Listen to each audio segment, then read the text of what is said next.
নমস্কার বন্ধুরা, তোমরা দেখতেই পাচ্ছ তোমাদের দাদা বিরিয়ানি করছে। না ডিমান্ড কি, বোনেরা এসেছে ওর ভাইয়ের হাতে বিরিয়ানি খাবে বলে, তো সেই জন্য ও বিরিয়ানি বানাচ্ছে। দেখতেই পাচ্ছ প্রথমে ও বিরিয়ানিটা প্রথমে মাংস দিয়ে দিয়েছে, গরম মশলা তার সাথে দিয়ে দিয়েছে, মানে বিরিয়ানি মশলা যেটা হয় কি, টক দই, মিঠা আতর, আর এটা হচ্ছে খোয়া ক্ষীর দিয়ে ভালো করে বানাচ্ছে। ও এত সুন্দর বিরিয়ানি বানায় আমাদের বাড়িতে, যে আমরা বাড়িতে বানাই কিন্তু ওর মতো পারি না।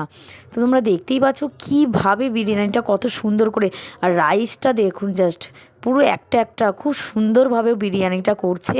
আর খেতে এত সুন্দর হয়েছিল যে কি বলবো। তো এখন ও মানে বিরিয়ানিটা দম দিয়েছিল, এবার ভাবটা দেখো জাস্ট, এত ভাব উঠছে, এত সুন্দর দমটা মেরেছে। আর রাইসটা দেখো পুরো গোটা গোটা। অনেকে বিরিয়ানি করে ঘেটে যায়, চাল হয়ে যায়, কিন্তু না, ও পুরো একদম পারফেক্ট বানায়। আর কতটা বিরিয়ানি, এই হাঁড়িটা মানে 3-4 কিলো সাইজের। এখানে আমার ছেলে থালা নিয়ে বসে পড়েছে। ভিডিওটা কেমন